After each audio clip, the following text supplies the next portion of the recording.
Hello guys! Hello, this is for Sagittarius. Sagittarius, welcome dito sa aking channel, Kapalaran 888. Welcome Sagittarius. Alamin natin kung anong messages, vibration, gabay energy para sa inyong lahat. I hope na makaresonate kayo dito guys. Okay, so this is for the weekly reading. Kunin natin yung 3 cards.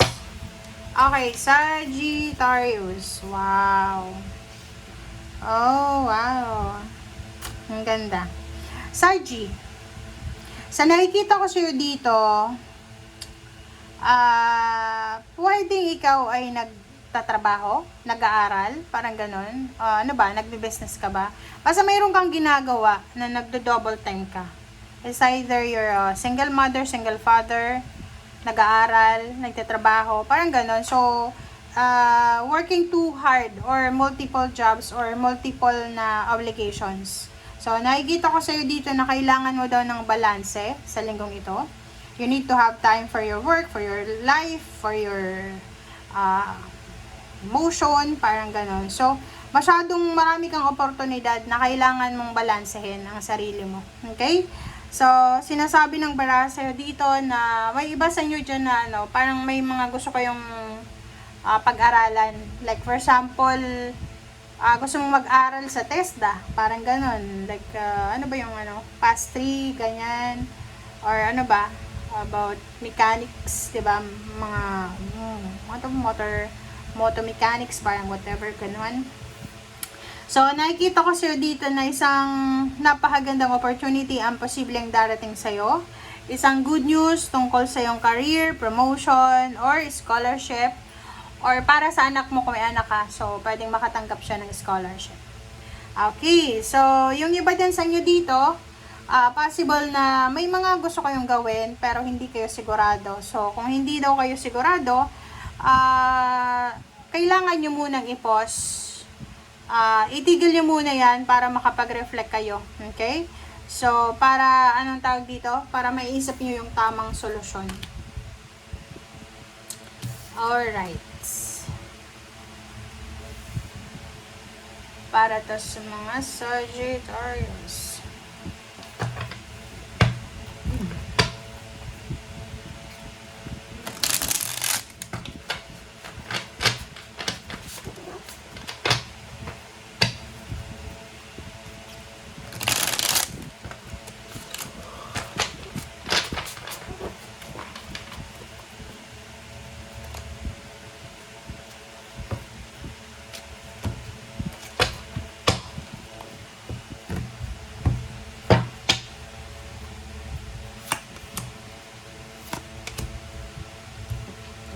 Okay, so 3 of Wands and the Emperor. So, sa nakikita ko sa'yo dito, yon pwedeng ang tagal mo nang hinintay yung promotion na to, career change, or scholarship na yan, or new area of study na yan. So, pwedeng ang tagal mo na, Sagittarius, na hinihintay. So, now, sinasabi ng bara sa'yo na makakapag-desisyon ka na this week kasi nandito na.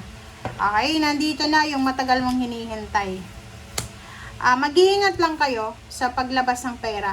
Okay? This week din, same with the Aries. Pareho yung energy nyo ha. Huwag masyadong maglalabas-labas ng pera. 'Di ba? Yung mga investment na ganyan, you need to be careful dyan, Sagittarius. Like yung mga pera din, huwag kang utang ng pera sa kung kani-kanino kasi posibleng lolokohin ka. Okay? Doble-doble yung interest. Yun. So, yun sabi dito, Knight of Swords. Yun. This is a confirmation of this one na isang balita na posibleng matatanggap mo. Yun. Pwedeng mapopromote ka. Pwedeng madadagdagan yung sweldo mo. But, madadagdagan din yung mga obligations and duties, responsibilities mo. Ganun lang naman yun. Diba? There's an opportunity din na makapagtrabaho ka sa ibang bansa. There's parang mga job offer international.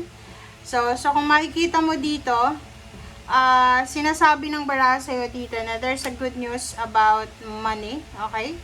There's a good news about money. There's a good news about mga lugar sa ibang bansa na pwedeng mag-offer ng trabaho, new life, parang ganun.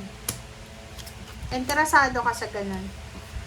Mixed emotions ka this week. So nakikita ko sa'yo dito, masyado kang ano ba, menopausal ka na ba, or kung lalaki ka, may mga problema kayo sa psychological, mental health, parang ganun. Kasi sa nakikita ko, mayroon ditong Sagittarius na hindi nyo alam kung anong gagawin nyo, kung matutuwa ba kayo, or iiyak kayo, parang ganun. So, there's someone here na masyado kayong nag-overanalyze, overthink ng kung ano ba talaga yung magbibigay sa inyo ng kaligayahan.